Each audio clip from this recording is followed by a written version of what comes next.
Yeah, so Chris, I think maybe we'll, in the interest of time, and everybody's probably locked in around their time clocks and things. I think we might get things underway, and but as always, it's great to catch up with you, and we really missed the opportunity to have you out here again and spend some time in New Zealand. And just by way of background, I tried to come. Your country won't let me in. I don't understand it. But don't take it personally. I mean, Chris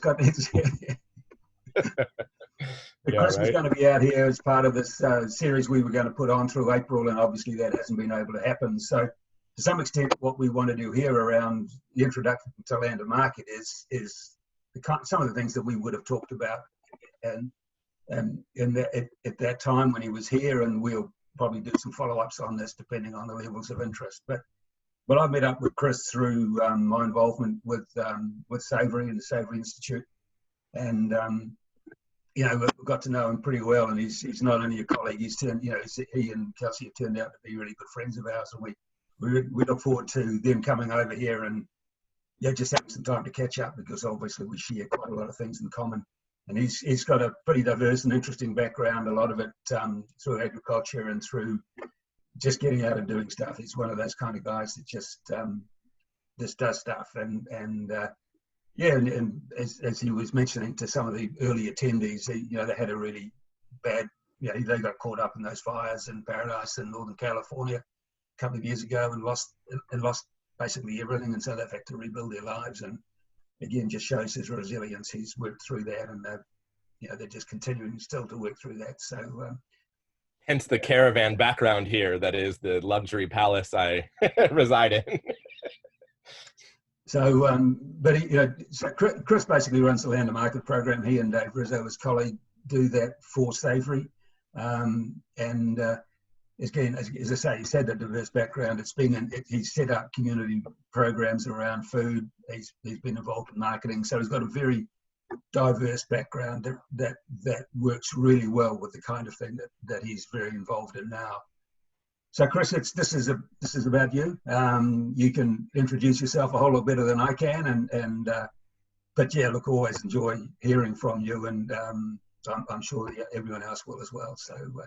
And just again, as a reminder, we're happy to sort of take invite comments and input. If you want to make a point as we go through and something comes up that resonates and you want to make a comment about it, please pop it up on the chat, and we can either look at it then, but also on Q&A, we'll have a Q&A session at the end. We'll run for probably another about 40 minutes of presentation, and then we'll leave 15 to 20 minutes at the end for Q&A. So thanks for attending. It's suggest maybe if you could put your videos off, it should help. Chris has not got great coverage sometimes up in his area, so it possibly help from that point of view. So again, thanks for coming along. Yeah, and Hugh, now it's telling me that when I click share screen, it says it's disabled by the host, so you'll have to click that on for me. And I don't have the same menu as you because I'm not the host right now, and like I said, my counterpart usually does that part for me, so I'm not super on that. That should have changed it. Yay, cool. Okay, great. Well, great. It's awesome to be here with you guys today, and thank you for that introduction, Hugh. I think I've now been to New Zealand, I think it's 4 times in the last 2 years, something like that. And I've really just fallen in love with the country, and the time that I've spent with Hugh and his partner Carol has just been fantastic. And like you said, we've become friends. I don't like a big introduction, so just the basics of my background. I come from the ranching world, and here we call it ranching and not livestock farming, but I come from that background. And then for about 6, 7, 8 years, something like that, I managed a farm that got pretty famous for its direct marketing. Was really early to that game, and then we were pretty well known for, you call it permaculture, whatever you want, of integrating livestock and orchards. So the sheep and the cows do the mowing, the goats handle the invasive weeds, chickens debug and fertilize. Our bricks levels went up about 20% on average. We had about 700 hectares and direct marketed everything from those orchards and the livestock products ourselves. And so that was my charge, was to develop those value add supply chains. And so today I'm going to talk about land to market.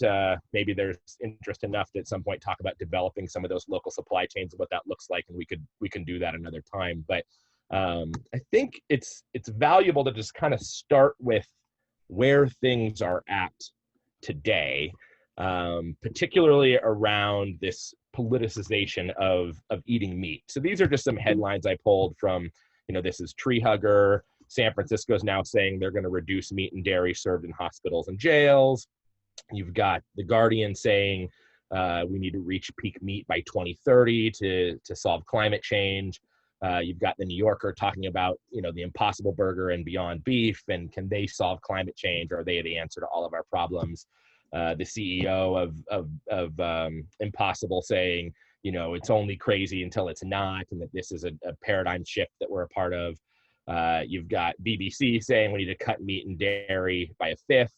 Inc. magazine, which is a magazine for kind of entrepreneurial organizations and startups, talking more about Impossible Burger. And I had 50 of these headlines for all the different places that, they're in Publix and Walmart and Burger King and all the different market penetration they've made. And they've got $1.5 billion in their war chest now of new capital that's just come in this year. Bloomberg saying, the world is finally losing its taste for meat. And, even there locally, this was before the pandemic, and maybe that's changed some, but half of Kiwis planning to eat less meat in 2020. Let's pivot that to where we are from a climate change perspective. We're currently, when we need to update, and I say this every time I give this talk, I actually have to do it at some point. We need to update this chart, but currently we're at 420 parts per million, which is that flat blue line. If we continue the way that we go, that's the orange line. And scientists say we need to be at 350, that's the consensus. Some say as low as 280. So where are we going to put all this carbon that we already have in the atmosphere? The punchline to this is, people, when they talk about climate change, they tend to think of emissions reduction. Climate change is already baked in. If we stop burning all fossil fuel emissions today, we're still screwed. It's already there. So we have to figure out a way to take that carbon out of the atmosphere and put it somewhere useful. And I'll jump to the end. The answer to that is photosynthesis. Photosynthesis pulls carbon out of the atmosphere, mixes it with the hydrogen in water, and makes carbohydrates. And so what's left over from that is oxygen. That's the equation we all learned in high school, but no one around the world can ever remember when I do this talk, the C6H12, and I fall right in line with that. I don't remember it after that. But yeah, that's our opportunity, is use photosynthesis to pull that excess carbon out of the air, put it into the atmosphere. Well, now you've got the whole polarization around livestock, and are they part of the solution or not? The answer is it depends, and it's both. There's no doubt there is a degenerative form of livestock production, and we hear only about that. That is the zeitgeist of the day, is that they're always bad. And so it's kind of been demonized in the space. I have a whole other talk that goes into the mechanics of how this works and how livestock can be managed in a way to increase that photosynthesis and increase that carbon drawdown, is what it's sometimes called. But I figured for today's talk that's a little bit more focused on market opportunities, I'd show you guys this life cycle assessment that we did in partnership. It was conveyed and paid for by General Mills with a life cycle firm called Qantas, that they're kind of leaning into the agricultural space and trying to understand that better. So this is them measuring all the emissions from point of origin, from the growing of those livestock, all the way to the point of sale, so to retail. And what they found is that when they measured a farm that we work with, was that for every pound of beef that was produced and moved through this supply chain, 3.5 net pounds were sequestered. So that means a lot more carbon was sequestered than that, and then it actually paid for the mitigation of the tractor usage and the energy used at the butcher and the transport to market and the packaging, everything up to point of sale. We were at 3.5 net pounds reduction from raising livestock the right way, mimicking nature. We got to remember, they're on this planet for a reason. If they were constantly only contributing negatively, they wouldn't still be here. And so it's now a question to us as humans, can we mimic what they're doing in nature and get those same net positive outcomes? And so luckily our movement of holistic management, and Hugh is our resource from a training standpoint of holistic management in New Zealand, is a movement that moves away from more of a reductionist approach to a holistic approach. And again, there's a whole other talk on that. And if you want to get way into it, there's 12 days of coursework on it to really dive in and get a full understanding of how that works. But I love this quote from our founder, Alan Savory. We're called the Savory Institute, not because we're a spice company or a catering company, but it's because it's a person's last name. He's from Southern Africa in Zimbabwe. You can Google his name and find his TED Talk that's all about regenerative grazing, and is now one of the, I think it's the top 50 TED Talks of all time. Millions of views. I forget where we're at now, 6 or 7 million views, something like that. But it's a good way to kind of frame up a discussion that ultimately the only wealth that can sustain any community, economy, or nation is derived from the photosynthetic process, green plants growing on regenerating soil. So our movement is all about scaling this and bringing it to the next level. And so we do that first by empowering producers. I'm sure we've got some awesome farmers here on the line today. We do that through a scaling mechanism, through building a network of like-minded resources. Sorry, Hugh, I thought you were going to say something there. Of like-minded resources. So this is like a field office around the world, and they become centers of innovation, and then acceleration programs in the marketplace, which is mostly what I'll be talking about today. But this is the visualization of the hub network. You have the Savory Institute. We work on developing new IP and learnings around regenerative grazing. We are the regenerative grazing people. We've got hubs around the world that take that, contextualize it to their region from a socioeconomic, political standpoint. And then you've got the individual farmers and land managers that we work with. So that's kind of the structure of how we operate. We have just shy of 50 of these offices around the world. And since we've started this kind of perennial presence model of having these offices opened and not just trainers moving around the world, since we've started that in 2009, we've trained nearly 8,000 new managers and impacted just shy of where actually this number needs to grow up to just shy of 11 million hectares globally. So it's a big movement and one that's growing. This is where we have hubs around the world. Again, Hugh is the hub leader for New Zealand with the Savory Institute. But what I really wanted to talk to you about today was what Hugh mentioned in the introduction there, is this land to market program. This is the program that I lead, and it ties in nicely with the work that I did prior to this of how to create maximum value for producers. The beauty of this moment in time is that we have the world kind of awakening to the notion that the soil is the solution to so many of our biggest problems, whether that's climate change or world hunger, water insecurity, struggling rural economies is an issue around the world. The soil plays a part of all of that. Better soil management leads to better outcomes on all of those fronts. That puts the farmer front and center as society's ambassador to that solution, right? Yet for all of human history, they've been relegated to the peasant class. So part of what we're setting out to do here is not only create massive global scale impact to show that livestock can be part of the solution, but to also help elevate that role and that view of the farmer to a higher place in society, which we think is long overdue. The other end of that value chain from the grower is the consumer. You go all the way through all the intermediaries and middlemen to the other end, and that's the consumer, the end user.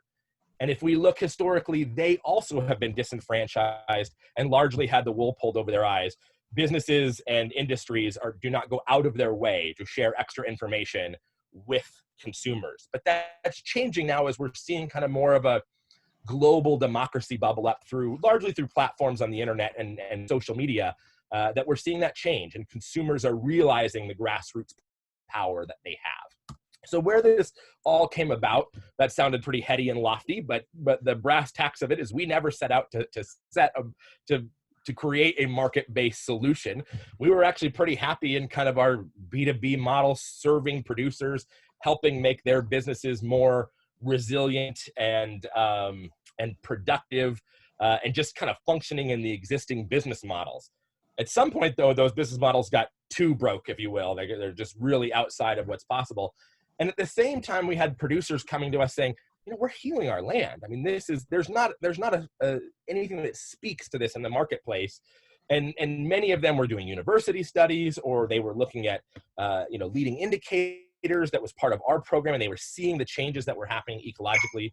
Well, of course, as that movement grows and expands, well, then you've got brands paying attention and going, okay, you guys have trained tens of thousands of people. You've got tendrils into every continent for every global supply chain. How could we start accessing those producers? We thought about it pretty long and hard and said, you know, if we're going to vouch for a producer, just saying they've had training isn't enough. And then take it further a step and say, well, just to say they're following certain practices isn't enough for us either. We think it's high time that we measure actual outcomes on the land, quantify them, and trend them. And so that's what we did. We built an academic consortium. We worked with the Nature Conservancy in Texas A&M and Sydney University, a team of rangeland ecologists in South America called Ovis 21. And we said, we're going to, basically the charge we set forth with them is said, we need to go and measure, the fancy word is ecosystem services. We need to go and measure environmental outcomes all around the world the same way, without using big, fancy, expensive machinery or equipment. So no $1 million LiDAR machine. We've got to be able to deploy this in the most remote and poorest regions of the world using solid empirical science that's already been proven. Took us 6 years to do. It took us a little bit to get there. And we got there. And what we developed, we call ecological outcome verification. And we're intentionally looking at an aggregate of ecosystem health. We want to look at soil health. We want to look at sequestered carbon. We want to look at, and I'll just roll through these. We want to look at water holding capacity and infiltration rate. We want to look at biodiversity. We want to look at qualifying factors in ecosystem function as a whole. And the interesting thing is they all follow each other in nature. You know, there's a lot of talk about carbon right now and carbon sequestration. Carbon's really expensive to measure. The models are still pretty shaky around carbon too. And so there's a lot of discord about how you get a verified or a statistically relevant carbon number when you're looking at a farm ecosystem. And so, you know, if you were going to measure a farm, you know, let's say 300 to 500 hectares, you're probably looking at a 6-figure investment to get a verified carbon number. What we do a little bit different in this EOV process is we acknowledge corollary data sets, is the other kind of fancy jargon term to use there. But basically, again, you've got plants that when they are managed correctly, and we're always keeping them in the right phase of growth, using those livestock to manage the grass, when we keep it in the right phase of growth, we're optimizing photosynthesis. Again, that photosynthesis is pulling carbon dioxide out of the air, mixing it with the hydrogen of the water, making carbohydrates. Those carbohydrates are your organic matter. They're all it's the building blocks of all your humus substrates are all going to come from from those carbohydrates. So now we're building organic matter. Those are the smallest particles in the soil, which means they have the most surface area. That surface area acts as a magnet to hold on to more water. One of the things that we're seeing in climate change is more deluge events. We're seeing more heavy rainfall events. And so when somebody just takes first pass at the data, it goes, oh, the amount of rainfall isn't changing that much inside of, you know, a standard deviation. But what is changing when you dig deeper is that if they used to have that rain come over an 8-month period, that now there's 2 or 3 events that are accounting for most of that rainfall. So you're getting these heavy, you know, flooding events. When you've got that more organic matter, you can flatten out that volatility and hold on to that water, capture more of it, and hold on to it for a longer period of time. When you have more water in an ecosystem, you increase biodiversity. Well, I'll just cut to the end. These are all the things that the world is now saying we need to pay attention to. Soil health, carbon, water, and biodiversity. And so they all line up together in nature anyways. So we're building an aggregate of what we're looking at. So Chris, we do that through relevance of that water. So I think it's one of the things that we really, because I mean, as you know, we get some pretty good rainfall, but everywhere we go, we've also got this irrigation that we put in place. And I think that water comment that you make is really relevant, because one of the things that we're missing out on is the opportunity to get that rainfall in the ground and store it in the ground, and that's something that can come out of our management programs around the kind of things that you're talking around. Everywhere I go in the world, regardless of how much rainfall they get, they're putting in irrigation like crazy. Why do we think that is?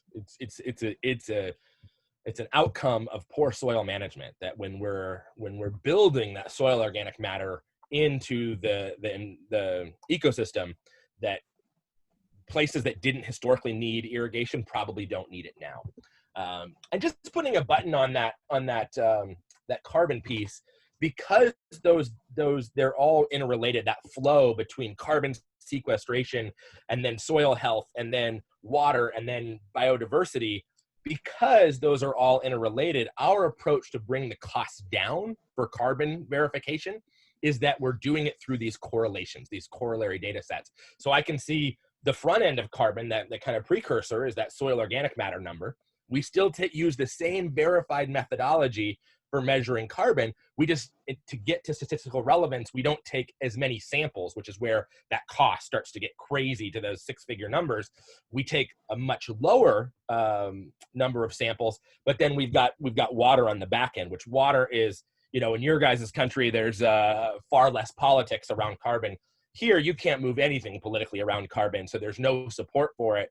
But water, everybody understands water. We drink it, we grow things with it, everybody wants more of it, it's tangible, everybody is excited about it. So we can take water and actually build a stronger carbon model. We can take that organic matter and build a stronger carbon model. So we always set out to look at the ecosystem as a whole, but in doing that, we built a stronger carbon model in that process. So that's a huge point of difference. We can bring that access to carbon markets, that cost way down, because we can get to a verified carbon number through this corollary data set. Chris, just a question. While we're talking about water, just a question that's come up off the floor. Does EOV measure water quality? I just wonder whether, does it measure water quality off the farm? And obviously, which it doesn't, but maybe you just want to discuss the reasons why not, and how we know that healing our soil is actually going to have a bigger impact on our water quality. Correct. That's right. So yeah, water quality is another one that's highly politicized. It's generally expensive to measure. I know there is some cool research happening in Australasia that's bringing those costs down. And so we are very much open to expanding that data set as opportunity arises. But currently we are not taking a water quality measurement. We are taking soil health measurements that those, just to Hugh's point, will show us they have the ability to filter that water and make it cleaner as it moves through that ecosystem. So that's our approach there. Cool. The other thing on a measurement standpoint, there's a lot of folks that are working on measurement tools at the moment. The thing we have to remember, though, is that if we're just measuring landscapes, on average around the world, we're going to be measuring degradation. So you can have the fanciest tool ever, and yes, it will help you. We're big believers in what gets measured gets managed, that old adage or cliche. But it's just going to show you an average degradation. So we have to increase the feedback loop, the optics for the land managers. And we do that by bifurcating our program into 2 sets of data. You've got leading indicators that have value to those managers, that they're much more real time. And then you've got lagging indicators that have value to the marketplace for story and impact metrics, but really have very little value to the producer. And I'll use carbon as the analogy there. Carbon takes time to build, and as I said, it's expensive to measure. So if a farmer is looking to evolve their practices and grow in their journey of what they're in their management, carbon is going to give them very little feedback. It might take 5 years to 10 years for them. If we could just get people to mute there, I got a little bit of feedback there. It might take 5 or 10 years for them to get that feedback loop to be able to say what worked or what didn't. Hello. Oh, good. Hi. Can you call me back? I'm watching the webinar. Mics, please. Everybody on you in for a while? Mics. Hey. If I mute everybody, I'm going to mute okay. Chris, so. See ya. I think it's done. Doug, do you mind muting? We're listening to your phone call here. Okay.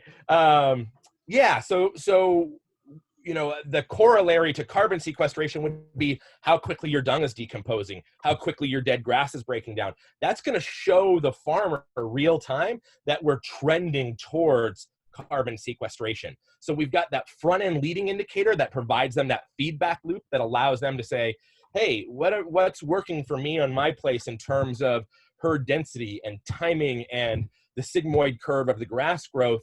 What's working for them real time versus waiting 5 or 10 years and go, what did I do a decade ago? Nobody knows or remembers. So that quicker feedback cycle is really critical to getting change on the ground, because the reality is everybody wants to create a panacea or a formula that says this is how farmers should be farming around the world. And I'll just tell you right now, we'll just cut to the chase. It doesn't exist. It's not out there. Every ecosystem and every farm operation has enough of its own context baked in that we need the farmers empowered to bring their innovation to the table, but we need better tools for them to see what's working and what's not.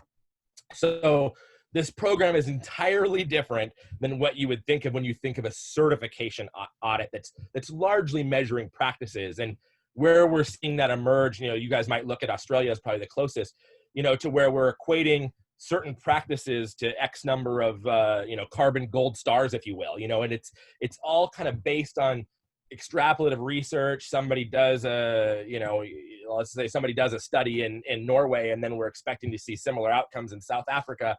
We all know at the gut level, that's not how environments work.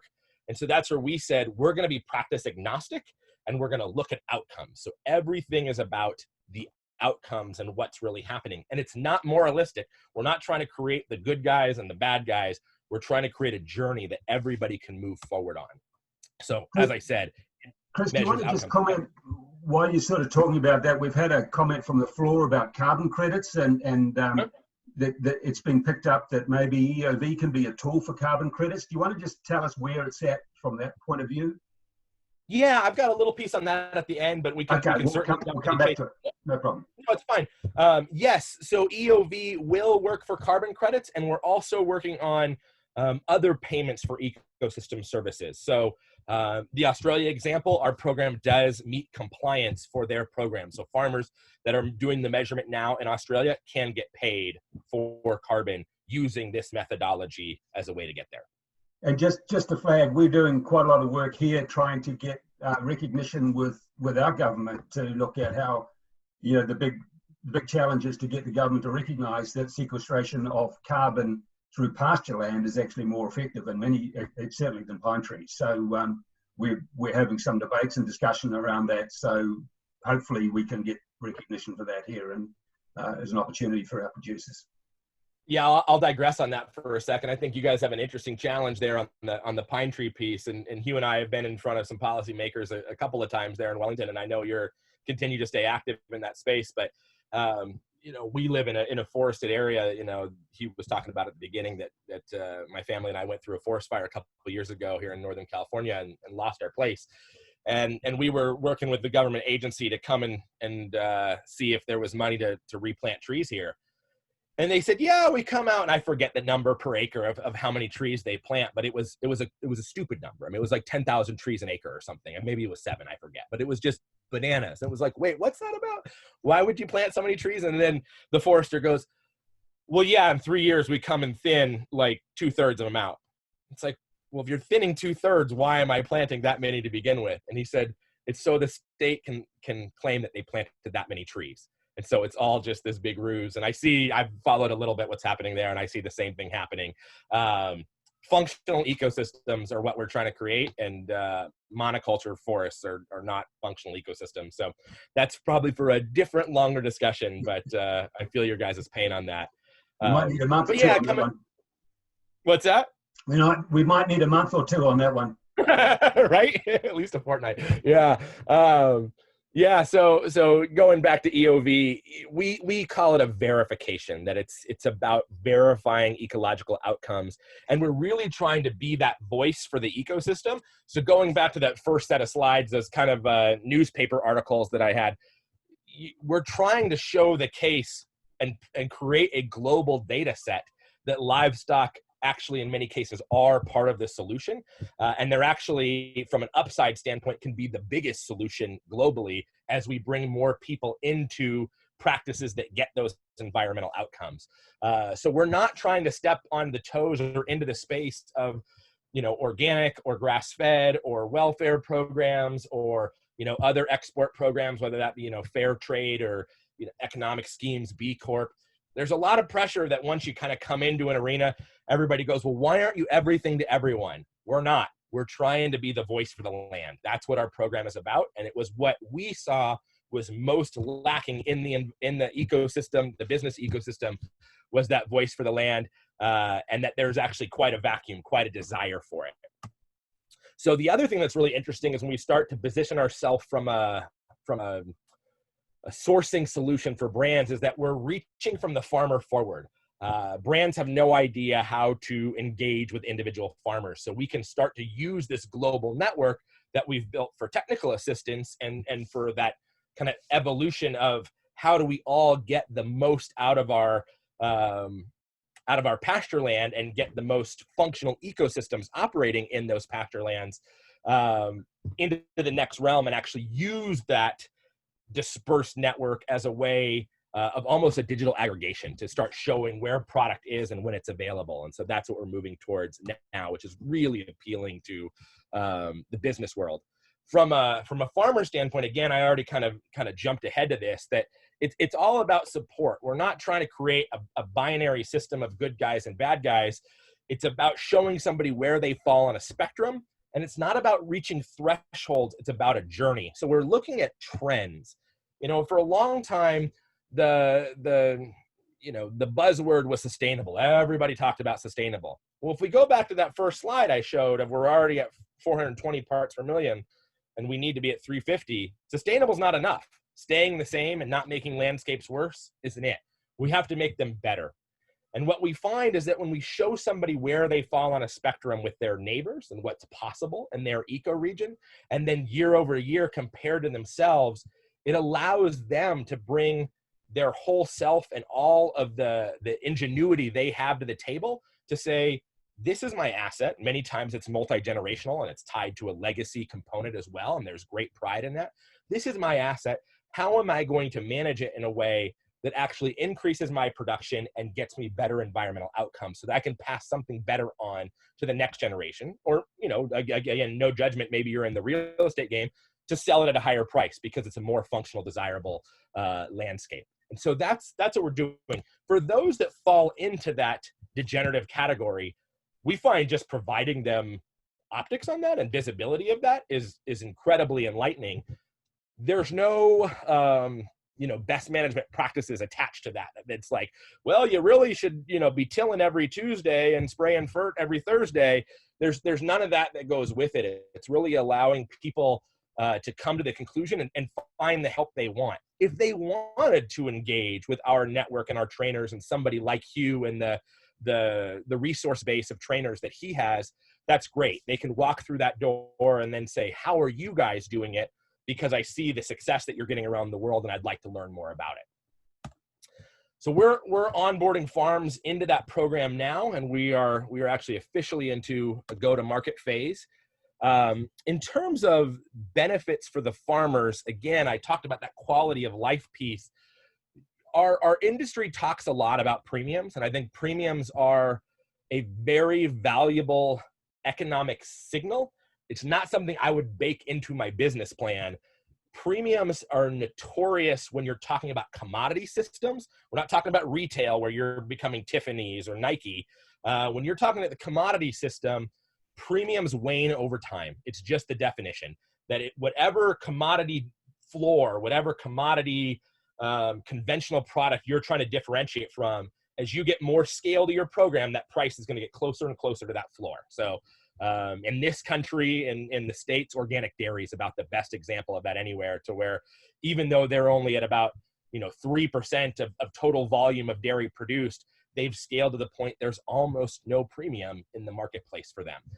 So we see it as a stepping stone, but we want to create new asset classes and new value streams for producers. And so one thing that we're doing now is something we call whole animal utilization, bringing together like a meat buyer, a pet buyer, and a hide buyer to all collectively reach further back in the supply chain and pay the farmer for things that they may before have gotten no value for, or maybe even be paying a disposal fee on. Many that hold their animals all the way to harvest are paying a disposal fee on the drop, on the offal, on the hide, depending on where you are in the world. But anything that's a positive number is now all of that negative opportunity cost plus the positive number.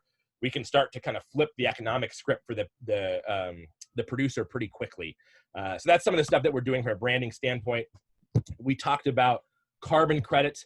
There's a broader demand for more than just carbon, and there's also a desire for water and biodiversity. We weren't chasing that system. It's just the business world had actually caught up with how that works ecologically, which I've now hit that point twice, that they're all interrelated. And now the business world is saying they're being held accountable for more of that. So we have a really comprehensive solution for brands that are realizing, hey, carbon isn't going to be enough. We actually need more than that. I'll talk more about that in a second. Another cool thing that we're piloting in a couple places around the world is solar farms. These are kind of, we call them silicon savannas, where you're building in this mechanistic structure and array, and you're grazing underneath it. The interesting thing that I'm learning now about the renewable energy world is that it's become quite commodified. And so having renewable energy for sale in the open market doesn't differentiate you anymore.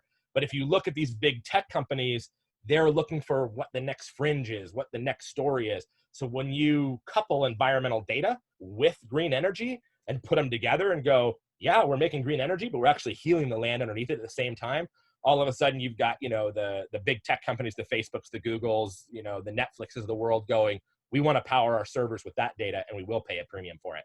So that's kind of a new, exciting world that we're in. And the other one, and I think we could talk all day about this for New Zealand, but is, eco and agritourism. The fact that your guys' top two industries are agriculture and tourism, there's so much opportunity here, but there's without a doubt an interest in people wanting to stay at unique locations, learn more about the landscape that supports them, introduce their kids to that, and know that where they're spending their dollars is the kind of places that are doing it right. So that 2020 was to be our year that focused on that, and the pandemic had different ideas in mind, but we were going to launch a whole big tourism campaign. So that's been punted for the time being, but it is going to be a growing sector of this movement. The last one's a little bit further out in most countries, but it's the notion of paying and subsidizing farmers, not from a raw calorie production standpoint like we see here in the States, and I'm sure you guys hear plenty about, but more subsidizing producers on the work that they're doing for society. So are we mitigating those floods and fires? And there's a real business case to be made on that when you start to look at what countries pay in crop insurance for floods and droughts, and what they pay in disaster services for fires and floods in more urban areas, that we can show that upstream we can start mitigating a lot of this up front, and that farmers should be rewarded for that in addition to downstream benefits they get of premiums and new value streams and ecosystem service credits as well. So that's something we're seeing coming. We're also, I won't get deep into this for the sake of time, but looking at how we adjust real estate valuation as well. These are the brand partners that we're working with currently at the global level. Individual hubs will have partners in their own country, but these are the ones that we work with globally. We launched our first food product in the market space in 2018. It got a 40% uptick in sales. That was also the first year that we had wool bales go into the marketplace. We have a product launching with Timberland, owned by VF Corp, coming out in October, that now they have an entire line of boots that's being sourced through this program all the way direct back to farm. That's very exciting. I'm sure you'll hear more about that in October. It's going to make some decent noise globally. And then we're working with them on how to overhaul their entire leather system. Eileen Fisher is a wool brand here in the States, but they're in every Macy's and Nordstrom's, which are big chain stores here, and then lots of boutique shops all over the country. 80% of their wool is now coming through the program, and they are a natural fiber brand, a women's brand, and so that's exciting as well. But I know we're running low on time here. Just give me 5 minutes here and we'll close this out. But consumer behavior is shifting. This is data from the World Economic Forum that millennials would put climate change and nature, environmental impact as their #1 concern, and economic security at their lowest concern. That's pretty much a full flip from boomers, Xers, and the generations before them. So this is becoming front and center. Brands are realizing that. This is one of my favorite slides, that 91% of consumers believe companies that pollute should be fined. We're going to come back to that in a second. 90% would switch to brands with a cause. 73% would spend more on a product from a sustainable brand. We're going to change that word to regenerative as time goes on. And this is my favorite. 86% do not believe there is enough information on products to effectively assess how sustainable they are. And this is the opportunity for us as producers or as processors. When brands are looking at the ecosystem, they do lots of storytelling around, we changed the light bulbs in the store to LED, and now the trucks have some better air filter on them that gets more miles per gallon. When they look at where their impact actually is, this is an LCA, true cost accounting is what they call it. When they look at where their actual impact is, most of it happens further in their supply chain back than they have control. Most of it's happening at raw material production. Farms is what they're saying there.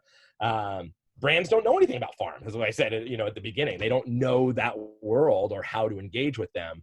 And this is where we have an opportunity to position ourselves as the leaders in the space, show them that we have a solution, and start to create that throughput through these new supply chains that they're willing to build. That point I made in the last slide, that 91% believe companies that pollute the environment should be fined. This is what's driving the big companies. The big companies are looking to maintain relevance. They just want to stay around, and they see the trend coming down the pike is that they're going to be held responsible for more of what happens in their supply chain, in their value chain. And if that's the case, they need to be making better decisions today that have less externalities attached to them. Sorry, that's a little jargony, but if you follow the UN Sustainable Development Goals, regenerative agriculture hits 11 of the 17 without having to squint. Every other initiative I've seen out there hits 2 or 3 at best. So this is really a comprehensive shotgun approach because this is how nature works. I'll skip this for now. You guys can read this in the recording if you want, but it's more about why companies care. We, in essence, offer companies a membership to be able to engage with us, and we offer them access to new suppliers. So farmers that go through that EOV process, they're seeing net positive results. They go onto a roster. We go sell that to our global brands that we engage with, General Mills, and we're doing work with Hormel. We're doing work with Purina Nestle. We're doing work with Timberland and VF. That's then creating more visibility to the farmer, and we're working with those brands that are really willing and actually are getting upside of reaching directly back to the farm. So we're creating that portal, that platform, and rather than have the farmers pay to prove their own innocence, we're looking to have the brands pay to fund most of the administration around this program through this membership function.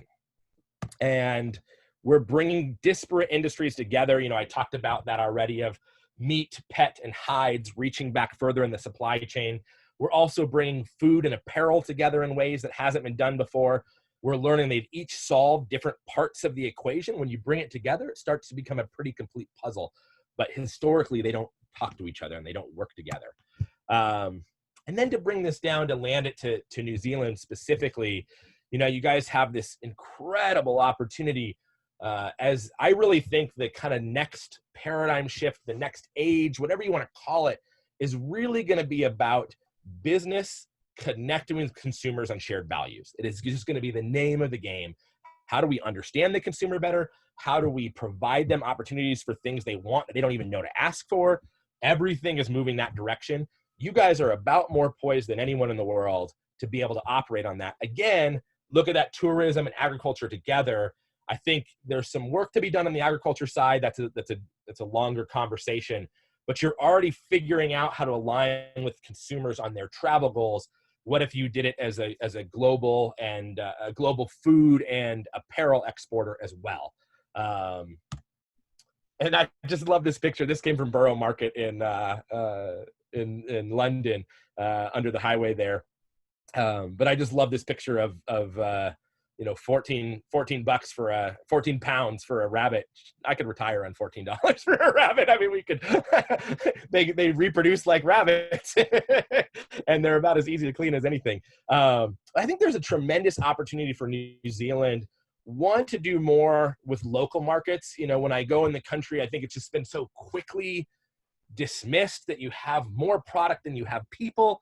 And there's just a tremendous, you have such an incredible food scene. I get to Europe at least once a year when there's not a global crisis going on, at least once a year, most years twice a year. I'll tell you, in my mind, New Zealand challenges anybody's food scene in the world. It is my favorite place to travel from a food standpoint, more than France or Spain or, you know, any of the other countries kind of known for their food. I think there's an incredible opportunity there. I think you're already executing on some things that others aren't, that they're trying to figure out. Chris, thanks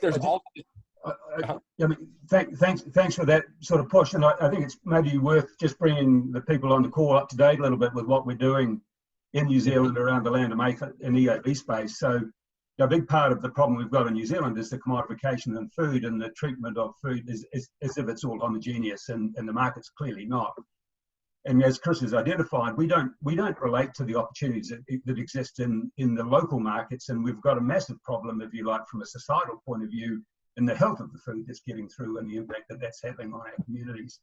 So part of what we're trying to do is to turn that on its head, using the land and market opportunity as an entity in New Zealand, which has a New Zealand value proposition, first focusing on that community, shortening those supply chains so that we're not getting so caught up and losing some of that value. Again, it's not about creating premium, it's about trying to get a bigger part of that back to the producers and get that producer closer to the marketplace or the consumers. And doing that, so we know the ideal vision is that we've got a bunch of interconnected community food networks around New Zealand that are based on a terroir or a story, if you like, that we can tell within each of those regions. And that's focused on New Zealand rather than on the export market first. But obviously the export opportunity that comes out of that, Chris has already identified. That's the kind of thing that these consumers, Chris, are really interested in. Is that, would I be fair with that? Yeah, and I was just going to go there, and I think, you know, from your perspective as a local, it even makes more sense. But, you know, I got to say, one of the things that I've been most surprised of in my travels, and I keep referencing my travels, I on average took 60 to 70 flights per year for the last 3 years to get in front of the right brands, the right producer groups, to start building this program out. So I was on perpetual tour. I called it my Regenerative Roadshow. So I get to see a lot. And I show up in New Zealand the first time, and I'm learning about all the productive capability that the country has, all the tourism that's amazing. And then it's like, well, what's your number one export? And it's powdered milk. I was like, what? This doesn't make any sense. There's no New Zealand cheese. I mean, if you want to pull the water out, make cheese. Have a New Zealand cheese that's got its own unique flavor profile and that can be branded that way in the marketplace. And that would take nothing to bring that kind of value add home, and it would just reward the whole economy so much. That's the kind of stuff that I think New Zealand has a tremendous amount of opportunity. Doesn't mean it won't still largely be for export. Yes, you grow more. You're a breadbasket of the world, and your history is that of a breadbasket of the world. You're still going to ship that out, but I think there's such an opportunity to more value add at home. One of the things that we're trying to do with brands right now is to COVID has shined a light on the brittleness of our current food supply chains. And we're trying to get them to support with some funding, with some grant power, to go into places and say, I'm going to form a long-term contract with you. So let's use the cheese example. Okay, I want X number of tons of cheese from you guys every single year, and I want to grow it by 20% every year to fit with my sales projections. You can take that as a long-term agreement and say, okay, we're going to do this for the next 5 years. That's the term of our contract.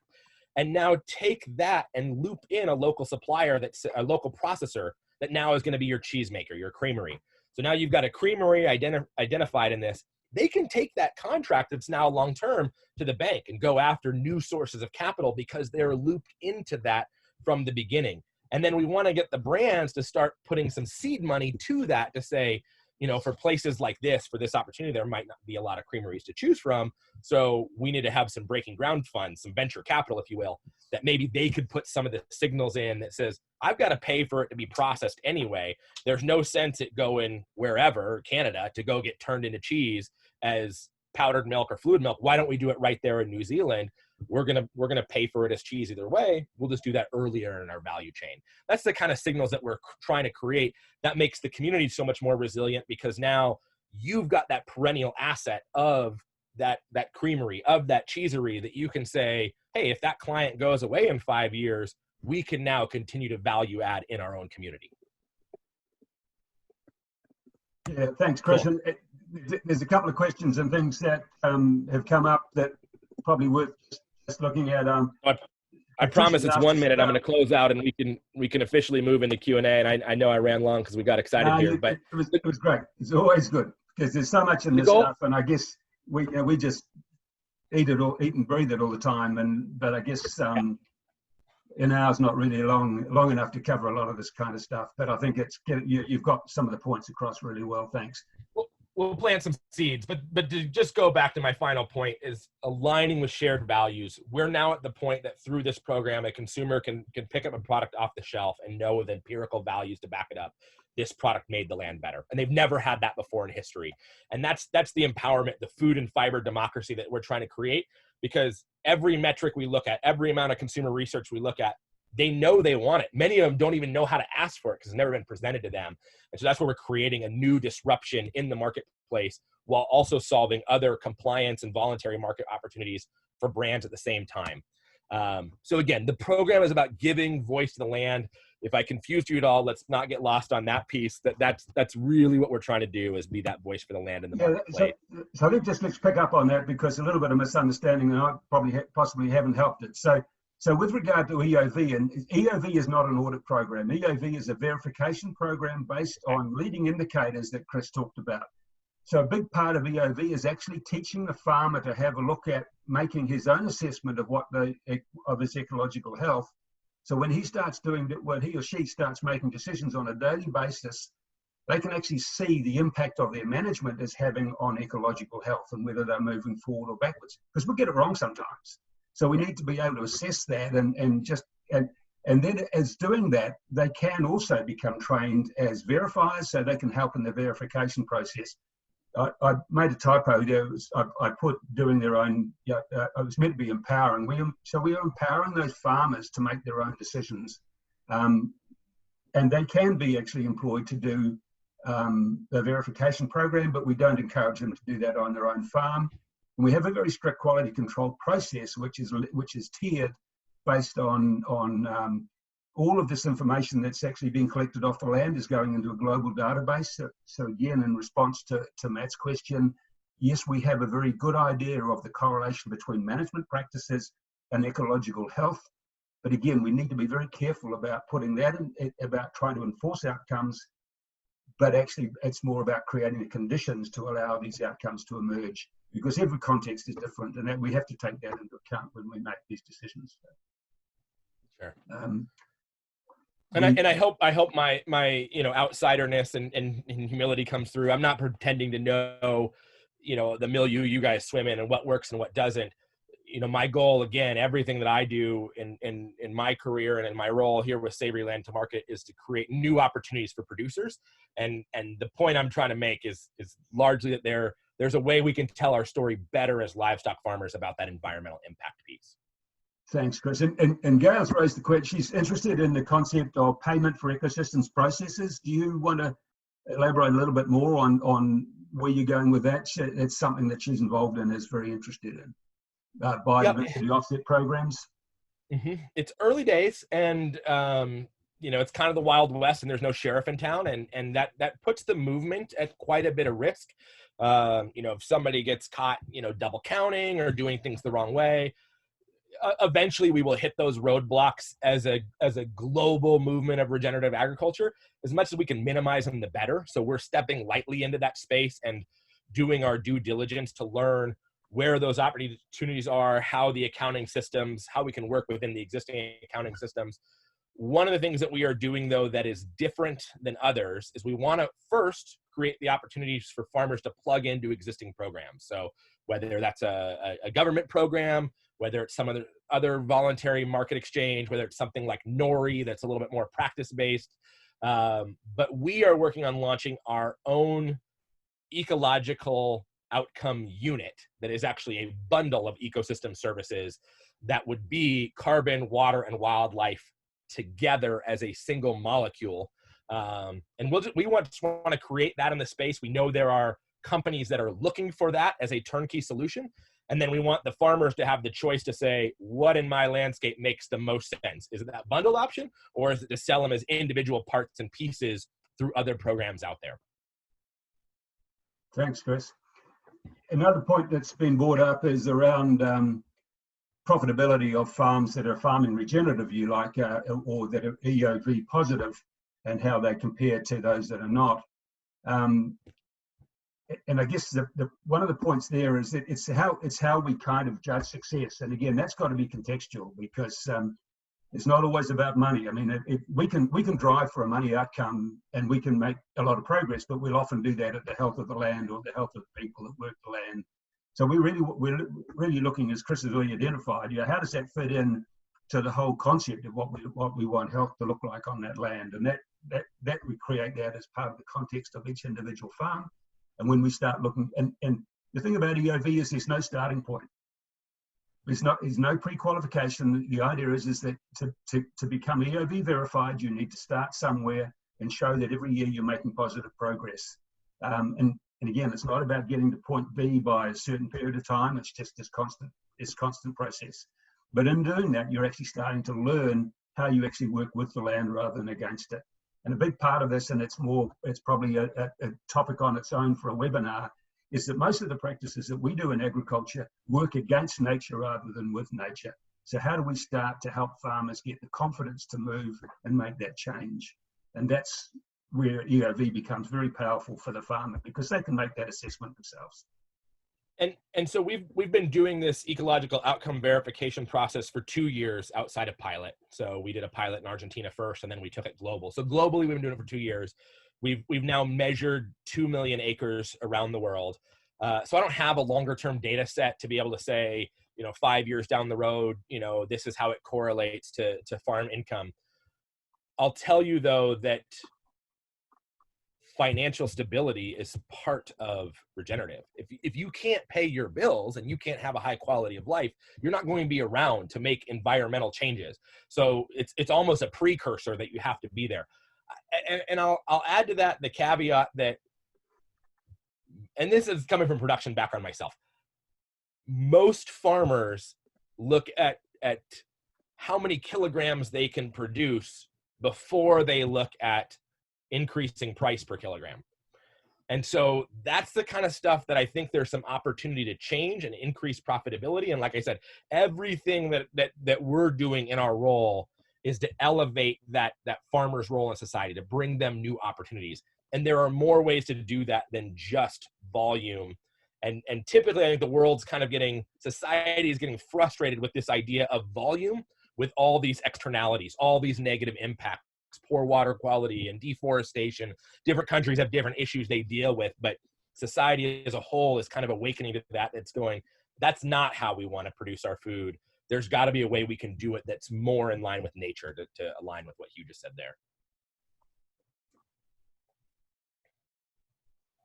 Thanks, Chris. And also a question that's come up, how long would it take to become verified? The whole verification process, again, is about positive change, incremental positive change. So we put a baseline in year one, and just, the EOV process is that we put a baseline in, which is that combination of leading and lagging indicators that Chris talks about. So we do both the quantitative and the qualitative kind of assessments as a baseline. But the index is based on those short-term indicators, those leading indicators that tell us in advance in real time what the impact of our management is. So a positive trend in that index from 1 year to the next it allows the farm to be able to use that EOV mark on produce off that farm. and it continues to do that as long as it continues to make positive change. There's no requirement for the degree of change. It's just got to be positive. So every farm might, and again, when we come to regenerative, there's no definition of what regenerative is, other than it's actually facilitating that process of constant improvement. So EOV is measuring that regenerative potential, if you like, or where that farm sits on that regenerative continuum. We don't know where the end of that is, because we don't know the ability of the land to actually perform when we actually stop stuffing it up. It's got a whole lot more capability than we've ever credited it for. So,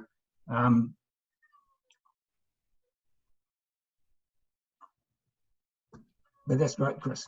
It's been I think people are starting to drop off, and we've obviously come, we've come to the top of the hour, and it's been a great presentation. Really enjoyed it. And I think what I'm hearing is there might be an interest in a presentation about EOV specifically, and that's something that maybe you could follow back up with this group and get something scheduled, and probably could be done from a New Zealand perspective would make more sense than from the global perspective. But I think there's an interest there in learning more about the process, which is great. Yeah, it's what we're seeing everywhere. Yeah, no, that's great. And just, I mean, so if people want to know more about that, we've got stuff on the ATA website. There's quite a lot on EOV and some of this information as well. We'll be posting the recording of this up on that site, so you can go back and have a look at it.